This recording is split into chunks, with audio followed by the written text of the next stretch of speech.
Hey, what's going on, guys? I hope you guys are having a good day. I'm Dr. Boyce Watkins from Your Black World, the Black Business School, and welcome to the Black Financial Channel. I wanted to jump in and talk for a second about something I just read. You guys know I've been following the saga of Antonio Brown.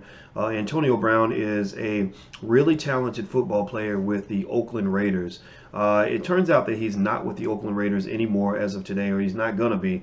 I was really shocked to find out that today, after Brown went on TV and apologized, openly and seemed to be, sort of reconciling with the team, he literally put something up on Instagram today asking the Raiders to release him. And apparently, behind the scenes, the Raiders had already taken away $30 million in guaranteed money that Brown was supposed to get. And they had, from what I'm reading, moved him to a week-to-week contract, which is absolutely crazy and amazing that this guy, started off with an amazing deal, making lots and lots of money. Now all that's out the window. I'll read some of this to you. This is USA Today. The Antonio Brown saga with the Oakland Raiders has taken yet another turn. Just when it seemed the two sides were trending toward a union, Brown posted on Instagram Saturday morning asking the team to release him. Now, it's Saturday morning right now at the time of this recording, 10:20 a.m. Central Time, or 11:20 a.m. Eastern Time, September 7th. Let's see here. Brown said that he's not mad, but wants to quote unquote prove freedom. He wants the freedom to prove his critics wrong. This comes on the heels of his outburst with general manager Mike Mayock just a few days ago. Now, if you know that he was accused of, calling Mayock, a derogatory name and, allegedly trying to get into a fist fight with him or whatever. And then he comes out and says, well, it wasn't true. This didn't really happen. And it's just crazy. I mean, it's so many ups and downs, right? This guy's had so many issues since he got to the Raiders. And the season hasn't even started yet, which is crazy. So here's what happened. This was fascinating, right? After he apologized, I thought it was all good. Everything was good in the hood. But it looks like the Raiders voided nearly $30 million in guaranteed salary in Brown's contract and are once again discussing his release. A person with knowledge of the situation told USA Today Sports. The person spoke on condition of anonymity because of the sensitivity of the situation. ESPN also reported the Raiders fined Brown $215,000 for conduct detrimental to the team. Brown sent an email to ESPN saying, quote, no way I play after they took that and made my contract week to week. So it sounds like they gave him a week to week contract. Unconscionable contracts are fraud. Read Article 10. Okay, so nobody's reading what color law abuse is doing to. Okay, well, I don't know. Maybe you're right. I don't know. I mean, I'm sure he's got lawyers that can help him argue those, those points. So if he doesn't, he makes millions of dollars. So I assume he's got good lawyers. He says, let's see the video. This is the latest saga in their relationship. On Friday night, Brown posted a video that appears to show a private conversation between him and Coach John Gruden. The video was posted shortly after it was reported that Brown would be able to play Monday night. So they're about to go on Monday Night Football, which is one of the biggest platforms in all of sports. And so I think they were looking to kind of show, it was going to be a ratings bonanza, right? The networks are probably pissed because they were going to make a ton of money. It says, quote, I have worked my whole life to prove that the system is blind to see talents like mine. Brown's post reads, in part, now that everyone sees it, they want me to conform to that same system that has failed me all those years. I'm not mad at anyone. I'm just asking for the freedom to prove them all wrong. Release me, Raiders. And then he put, you're going to piss off a lot of people when you start doing what's best for you. Okay. All right. So what y'all think? Y'all think he's a diva? He's not insane? He's doing it for the gram, says Kimberly. I wouldn't be surprised. He blew it. That video is why he was put on week to week. Yeah, hello from Philadelphia. How you doing, Shirley? Shout out your city. Feel free to do that.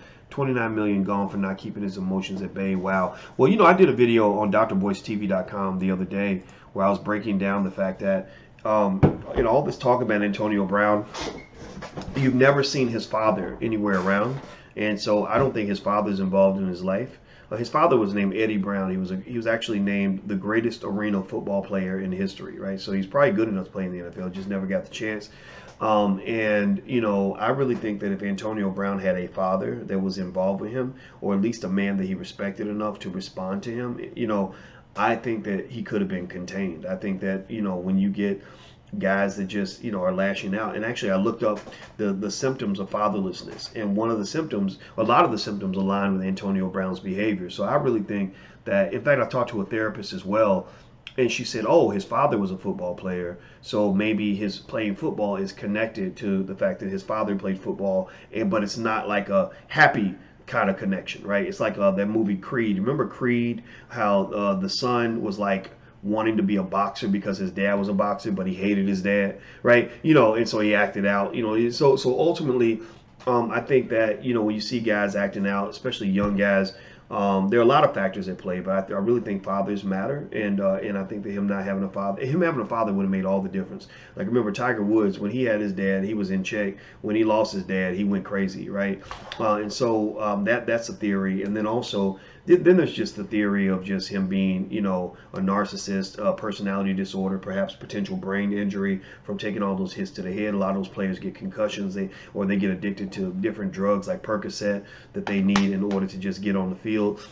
That's a possibility. So there's a lot of theories here, and then of course just come on, man, a millennial that's like all up on Instagram and feeling himself, and paid him tens of millions of dollars at 20 some years old. A lot of dudes will lose it, in that situation. But here's the problem for him. Big problem for Antonio Brown is he might be done. If he gets another opportunity, you know what it is? I think he might get a crazy opportunity like this. Because I've seen it happen. Don't be surprised if somebody like Bill Belichick at the New England Patriots takes a chance on him. Like let's say Antonio Brown sits out the whole season. Belichick has done that. He's taken chances on players that other people couldn't contain, like Randy Moss and stuff like that. And for some reason, under those in those environments, they tend to do okay because they'll cut the cord on you quick if you mess up. But if you think about it, you had Randy Moss and another really talented guy named Josh Gordon, who also had a lot of problems. Both of those guys went to the Patriots, and they seem to have a good relationship. So I'm really wondering if there's like an understanding that some of these guys need some sort of structure or something that's going to really be uncompromising with them. Like the Raiders kind of have this bad boy reputation where you're encouraged to kind of just do things that are unconventional and you're free to kind of be whoever you want to be. But some people ain't ready for that. Some people don't have the maturity to handle freedom, like true freedom. I'm talking about freedom to really do what you want, when you want, with whoever you want, however you want.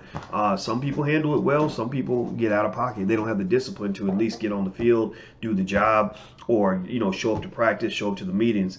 So I think that based on what I'm seeing on the surface, it looks like he lost a lot of money and a lot of opportunity, and I don't see him getting that back. But then again, though, this guy's a great athlete. And Tyreek Hill just had at the Kansas City Chiefs just had a crazy domestic violence situation where he pretty much threatened, and he said some pretty threatening words to his child's mother on the phone. And they just signed him to a massive deal. I forget how much I think he's going to make, 15, 20 million a year, something like that. And a lot of people are mad about it, but it kind of shows what talent does. Talent will sometimes lead people to go ahead and take a risk on an investment. But I really just think Antonio Brown, the biggest risk with this guy is that, it's like, okay, he may have these off the field antics, but if you could just get him in practice and on the field, I think they would look past all of that. I think the big issue is that he's not even doing the basics of his job, and that's disrupting the culture of the organization. And really, when you think about it, when you're a team owner and you're investing in athletic talents, it's no different from investing in stocks, bonds, or real estate. You have a portfolio of assets, and the assets have to connect in a certain way. They have to relate in a certain way. And if they don't, if one asset kind of throws the whole portfolio off, you throw that asset out of the portfolio, even if it's a high-performing asset. So simultaneously, if a player is a great player, but he don't work well with the squad, you take that player out because the squad is always more important than the player. There's never been a team in the history of the NFL where one player was more important than the entire rest of the team. So I think that's what Antonio Brown doesn't seem to understand. So it'll be interesting to see how this plays out for him. I'm very, very sad to see it happen. I thought it was all done. I wish the brother well. But that's life, you mess up, you get the rest of your life to regret it. So we'll see what he's talking about 10, 20 years from now, So anyway, please hit the thumbs up button, share, and subscribe button. Don't forget, subscribe to theblackfinancialchannel.com, where we hit all topics that are financial, but we hit them from a black perspective. So this is a financial topic that we wanted to hit today on the Black Financial Channel. So theblackfinancialchannel.com. Also, don't forget that the All Black National Convention happens this month in Houston. So if you'd like to learn more about that, and I'll be in Louisville, Kentucky on the 14th, New York City on October 27th. So if you'd like to learn about all those events and where I'm going to be, go to drboyceseminars.com. That's drboyceseminars.com. So I'm out of here, guys. Take care. Have a good day. Hit the thumbs up button before you go. I'll see you soon. Peace.